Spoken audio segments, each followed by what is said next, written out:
Good morning दोस्तों। तो स्वागत है आपका अपना यूट्यूब चैनल आदर्श स्टडी पॉइंट में। इस वीडियो में हम लोग देखेंगे वैद्युत क्षेत्र के बारे में। पिछले वीडियो तक हम लोग वैद्युत आवेश के बारे में पढ़ चुके हैं। अब वैद्युत क्षेत्र के बारे में पढ़ेंगे। वैद्युत क्षेत्र क्या है, ठीक। तो चलिए इसको अच्छी तरह से देखते हैं। वैद्युत क्षेत्र क्या है? वैद्युत क्षेत्र किसी आवेश को घिरे हुए वह क्षेत्र जिसके अंदर उसके प्रभाव को अनुभव किया जाता है, वैद्युत क्षेत्र कहलाता है। यानी यहाँ पर एक प्लस क्यू आवेश है, इस आवेश को घिरे हुए वो ऐसा क्षेत्र जिसके अंदर किसी दूसरे आवेश को ले जाने पर उसे आकर्षित करता है या विकर्षित करता है। तो ये क्षेत्र जो उत्पन्न कर रहा है अपने चारों तरफ, इसको बोलेंगे वैद्युत क्षेत्र। इसको वैद्युत क्षेत्र बोलेंगे। इसके बारे में सर्वप्रथम फैराडे ने बताया था। एक फैराडे वैज्ञानिक थे, उन्होंने बताया कि किसी आवेश को घिरे हुए वह क्षेत्र जिसके अंदर इसके प्रभाव को अनुभव किया जाता है, वैद्युत क्षेत्र कहलाता है।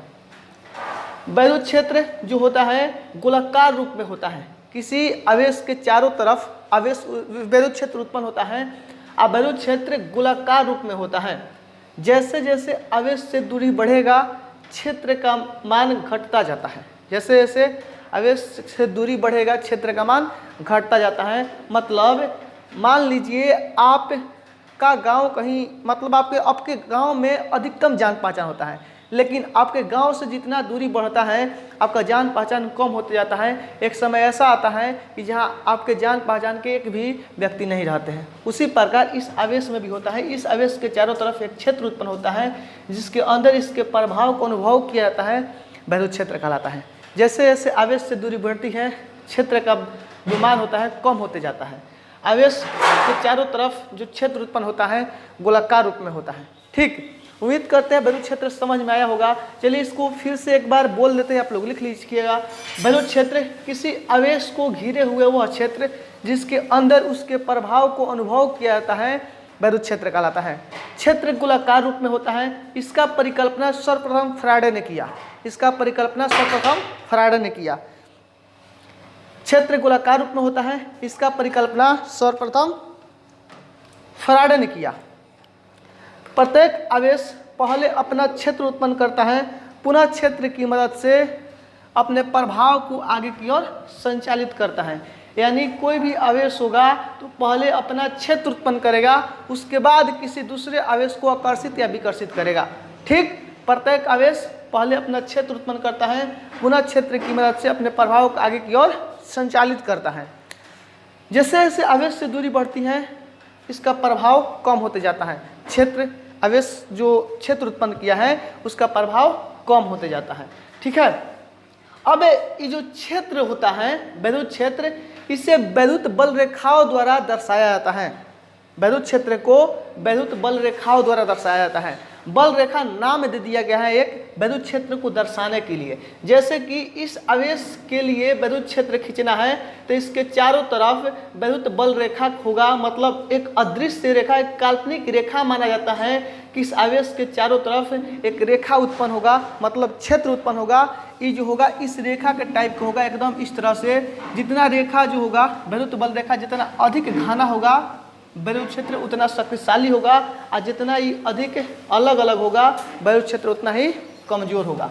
तो इसे वैद्युत बल रेखाओं द्वारा दर्शाया जाता है। हम वैद्युत बल रेखा के बारे में जानेंगे पूरा विस्तार से आगे चल के, लेकिन अभी बस इतना जानिए कि वैद्युत क्षेत्र को वैद्युत बल रेखाओं द्वारा दर्शाया जाता है। अब वैद्युत क्षेत्र की तीव्रता होता है। वैद्युत क्षेत्र जो होता है एक सदिश राशि है, एक सदिश राशि है, और सदिश राशि का परिमाण और दिशा दोनों होता है। वैद्युत क्षेत्र का परिमाण एवं दिशा दोनों होता है।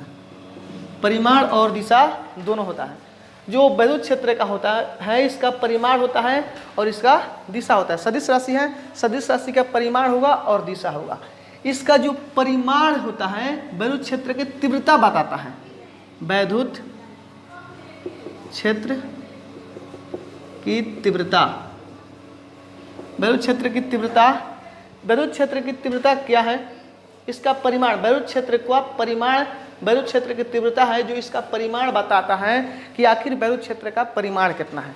यानी वैद्युत क्षेत्र कितना उत्पन्न कर रहा है। ठीक है, तो वैद्युत क्षेत्र की तीव्रता किसे कहते हैं, इसका डिफिनेशन हो जाएगा। इसको समझने की कोशिश कीजिएगा। किसी वैद्युत क्षेत्र की तीव्रता बता रहे हैं कि किसी वैद्युत क्षेत्र के अंदर, मान लीजिए वैद्युत क्षेत्र है +Q आवेश है, इस अपना क्षेत्र उत्पन्न किया है, ये अपना क्षेत्र उत्पन्न किया है। ठीक है, इस वैद्युत क्षेत्र, ये जो आवेश है अपने चारों तरफ एक क्षेत्र उत्पन्न किया है।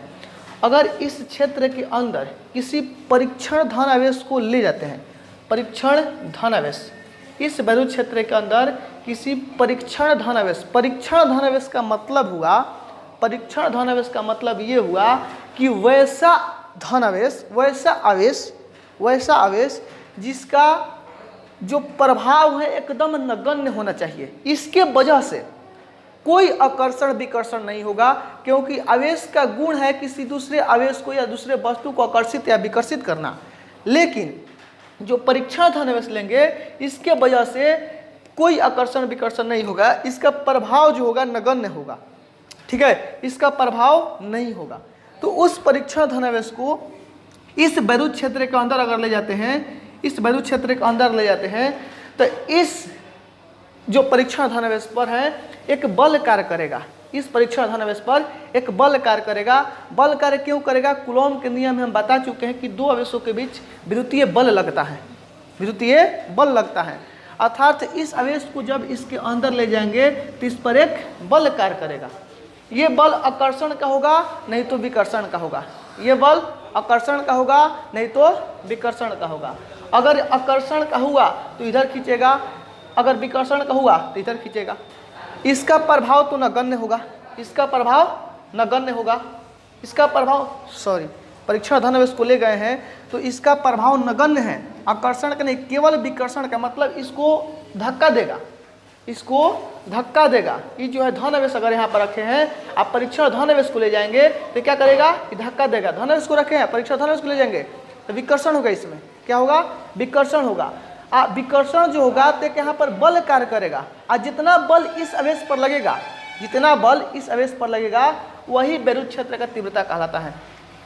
एकांक परीक्षण धन आवेश पर जो बल कार्य करता है वही क्या कहलाता है, वैद्युत क्षेत्र का तीव्रता कहलाता है। क्योंकि इसका जो है बल, इसके कारण जो बल लगेगा ये नगण्य होगा, केवल बल लगेगा इसके वजह से। ये इसको धक्का देगा तो ये स्थिर रहेगा, इसके वजह से इस पर कोई प्रभाव नहीं पड़ेगा, इसके वजह से इस आवेश पर कोई प्रभाव नहीं पड़ेगा, क्योंकि ये परीक्षण धन आवेश है, इसका प्रभाव नगण्य है, लेकिन इसके वजह से इस पर प्रभाव पड़ेगा। और क्या होगा, ये वाला जो आवेश है इधर की ओर गतिमान हो जाएगा, मतलब बाहर की ओर गतिमान हो जाएगा, वैद्युत क्षेत्र के बाहर आ जाएगा, वैद्युत क्षेत्र के बाहर आ जाएगा। अगर कहीं भी रखते हैं वैद्युत क्षेत्र के अंदर परीक्षण धन आवेश को, तो परीक्षण धन आवेश गतिमान अवस्था में होगा और ये वैद्युत क्षेत्र के बाहर आ जाएगा। मतलब उस परीक्षण धन आवेश पर एक बल लगता है, उस परीक्षण धन आवेश पर एक बल लगता है, वही परीक्षण धन आवेश पर जो बल लगता है वही वैद्युत क्षेत्र का तीव्रता कहलाता है। यानी वैद्युत क्षेत्र का तीव्रता का अगर डिफिनेशन दे तो किसी वैद्युत क्षेत्र के अंदर किसी परीक्षण धन आवेश को ले जाने पर, किसी वैद्युत क्षेत्र के अंदर किसी परीक्षण एकांक परीक्षण धन आवेश को ले जाने पर, एकांक परीक्षण धन आवेश पर जो बल लगता है क्या कहलाता है, वैद्युत क्षेत्र का तीव्रता कहलाता है। एकांक परीक्षण धन आवेश पर लगने वाला बल वैद्युत क्षेत्र का तीव्रता कहलाता है। किसी वैद्युत क्षेत्र के अंदर परीक्षण धन आवेश को ले जाने पर एकांक परीक्षण धन आवेश पर लगने वाला बल वैद्युत क्षेत्र का तीव्रता कहलाता है। इसे ई द्वारा सूचित किया जाता है, इसे ई द्वारा सूचित किया जाता है। वैद्युत क्षेत्र की तीव्रता को ई द्वारा सूचित किया जाता है, वैद्युत क्षेत्र की तीव्रता को ई द्वारा सूचित किया जाता है। अर्थात वैद्युत क्षेत्र बराबर हो जाएगा, यानी ई बराबर हो जाएगा बल बटे आवेश। एकांक परीक्षण धन आवेश पर बल लग रहा है, एकांक आवेश के पहले एकांक लगा है, पहले भी हम बता चुके हैं कि जिसके प्रति एकांक प्रति लग जाए तो उसको बाटा में लिखा जाता है।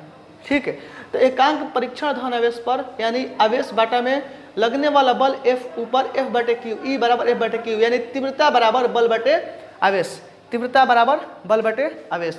वैद्युत क्षेत्र की तीव्रता बराबर हो जाएगा ई बराबर F बटे Q।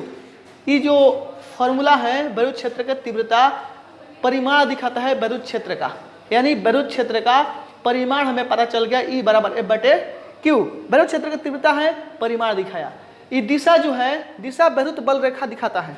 वैद्युत क्षेत्र का जो दिशा है वैद्युत बल रेखा दिखाता है कि बल रेखा, विद्युत बल रेखा जो होता है वैद्युत क्षेत्र के दिशा को प्रदर्शित करता है। विद्युत बल रेखा वैद्युत क्षेत्र के दिशा को प्रदर्शित करता है। विद्युत बल रेखा क्या है? तो ये जो आवेश गतिमान हुआ है, जिस पथ पर गतिमान होगा, ये आवेश परीक्षण धनावेश को इसमें ले गए थे। अब परीक्षण धनावेश जिस पथ पर गतिमान होगा उसको क्या बोलेंगे? वैद्युत बल रेखा बोलेंगे।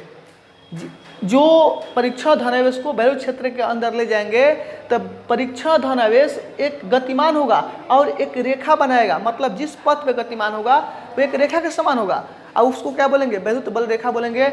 और वो जो वैद्युत बल रेखा पर खींचा गया स्पर्श रेखा जो होता है वैद्युत क्षेत्र के दिशा को प्रदर्शित करता है। वैद्युत बल रेखा पर खींचा गया स्पर्श रेखा वैद्युत क्षेत्र के दिशा को प्रदर्शित करता है।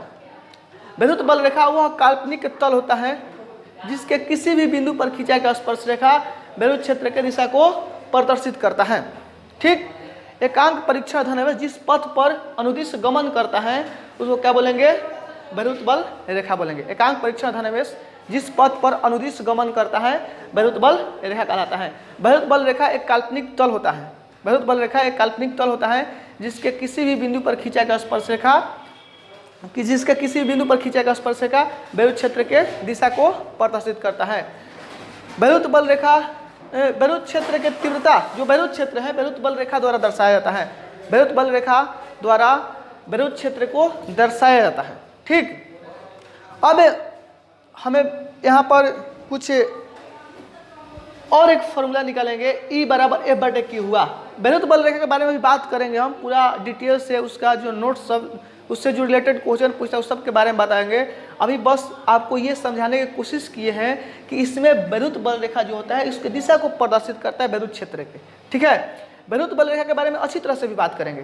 ठीक। अब यहाँ पर E बराबर F/Q, E बराबर F/Q यानी तीव्रता बराबर बल बटे आवेश। तीव्रता बराबर बल बटे आवेश। तो यहाँ से हम अगर F बराबर निकालना चाहे तो F बराबर Q इंटू E हो जाएगा। F बराबर Q इंटू E। E जो फॉर्मूला है E बल का है। E बल का है। ये बल कहाँ लगता है? ये बल कहाँ लगता है? ये बल वैद्युत क्षेत्र के अंदर लगता है। यानी किसी वैद्युत क्षेत्र के अंदर आवेश को ले जाने पर उस पर जो बल लगता है उसका समीकरण है।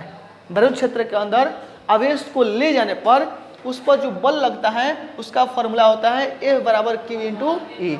वैद्युत क्षेत्र के अंदर आवेश को ले जाने पर, इसके अंदर आवेश को ले जाएंगे तो इस पर बल कितना कार्य करेगा? तो F बराबर Q इंटू E। और तीव्रता कितना होगा? F/Q। E बराबर F/Q। अगर तीव्रता का हम मात्रक निकालना चाहे, अगर वैद्युत क्षेत्र का तीव्रता का मात्रक निकालना चाहे तो तीव्रता का मात्रक बल बटे आवेश होता है। तो बल किसका बल का मात्रक होता है? सॉरी, तीव्रता का फॉर्मूला बल बटे आवेश होता है। तो बल का मात्रक न्यूटन होता है और आवेश का मात्रक कूलम होता है। तो तीव्रता का मात्रक हो जाएगा न्यूटन प्रति कूलम। तीव्रता का मात्रक न्यूटन प्रति कूलम हो जाएगा। न्यूटन प्रति कूलम। तीव्रता का मात्रक न्यूटन प्रति कूलम हो जाएगा। ठीक है। तीव्रता का मात्रक न्यूटन प्रति कूलम। इसका विमान निकालना चाहे तो mLT-2 आपका न्यूटन का हुआ। न्यूटन mLT-2 बल का विमा होता है। और coulomb I inverse T inverse, क्योंकि प्रति है तो कूलम का IT होता है तो I इन्वर्स T इन्वर्स। इसको साथ में लिखेंगे तो इसको अच्छे से चलिए निकाल देते हैं। mLT-2 IT। ठीक। अब आसान होगा समझने में। अगर T को ऊपर ले जाएंगे तो mLT, यहाँ पर नीचे 1 है तो ऊपर लेंगे तो -1 -2 -3 हो जाएगा I inverse. mLT inverse 3 I inverse किसका बीमा हो गया? वैद्युत क्षेत्र के तीव्रता का बीमा हो गया। वैद्युत क्षेत्र के तीव्रता का बीमा mLT इन्वर्स 3 I इन्वर्स। ठीक। इसका फॉर्मूला E बराबर F/Q। अर्थात किसी वैद्युत क्षेत्र के अंदर किसी आवेश को ले जाने पर उसको जो बल कार्य करता है, उस आवेश पर जो बल कार्य करता है F बराबर Q इंटू E लगता है। किसी वैद्युत क्षेत्र के अंदर आवेश को ले जाने पर आवेश पर जो बल लगता है F बराबर Q इंटू E लगता है। ठीक है, उम्मीद करते हैं यहाँ तक बातें समझ में आया होगा। अब चलिए कुछ समीकरण निकालते हैं, कुछ फॉर्मूला के बारे में बात करते हैं। मतलब इस आवेश के कारण मान लीजिए इस बिंदु पर तीव्रता निकालना है तो हम कैसे निकालेंगे, या इस बिंदु पर तीव्रता निकालना है तो कैसे निकालेंगे, या इस बिंदु पर तीव्रता निकालना है तो कैसे निकालेंगे। मतलब इस आवेश की वजह से अगर r दूरी पर तीव्रता निकालना है तो कितना होगा, r+1 दूरी पर तीव्रता निकालना है तो कितना होगा। मतलब हमें दूरी में परिवर्तन किया जाना, मतलब जैसे जैसे दूरी बढ़ती है वैसे जैसे तीव्रता का मान कम होता है, हम भी बताए हैं, तो आखिर कितना कम होता है। ठीक, मतलब दूरी के अनुसार दूरी पर डिपेंड कर रहा है तीव्रता, तो कितना दूरी पर तीव्रता होगा कितना ये निकालते हैं। ठीक है, आवेश की वजह से जो तीव्रता होगा किसी भी बिंदु पर वो कितना होगा ये निकालते हैं। स्क्रीनशॉट ले सकते हैं, इसको साफ कर रहे हैं हम। चलिए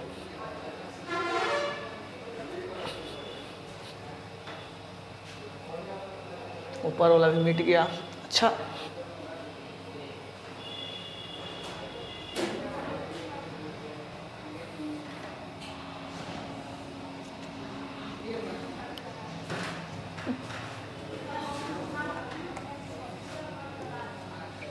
चलिए देखिए यहाँ पर हेडिंग देते हैं, किसी बिंदु आवेश के कारण, किसी बिंदु आवेश के कारण किसी बिंदु पर विद्युत तीव्रता का समीकरण प्राप्त करें। यानी किसी बिंदु आवेश है, अगर कोई आवेश है उसके कारण कितना दूरी पर कितना तीव्रता होगा ये हमें निकालना है। ठीक, समझ में आया टॉपिक क्या है। किसी बिंदु आवेश के कारण किसी बिंदु पर तीव्रता हमें क्या करना है, निकालना है, विद्युत तीव्रता का समीकरण निकालना है। ठीक, तो हम करेंगे क्या, हम विद्युत तीव्रता का यहाँ पर फॉर्मूला लिखेंगे। विद्युत तीव्रता बराबर होता क्या है, विद्युत तीव्रता बराबर, चूंकि हम जानते हैं कि विद्युत तीव्रता बराबर होता है बल बटे आवेश। विद्युत तीव्रता का फॉर्मूला होता है बल बटे आवेश। बल, दो आवेशों के बीच लगने वाला बल कितना होता है, यानी E बराबर, विद्युत तीव्रता E बराबर बल बटे आवेश। दो आवेशों के बीच लगने वाला बल होता है 1/4πε0 गुना Q1 गुना Q2। तो हम लिख सकते हैं आवेश गुना आवेश, क्योंकि Q1 भी एक आवेश है और Q2 भी एक आवेश है, तो हम आवेश गुना आवेश लिख सकते हैं।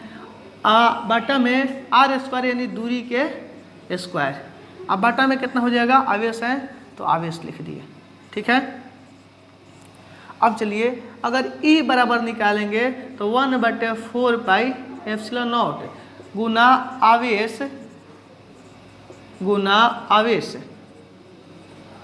बाटा में दूरी के स्क्वायर।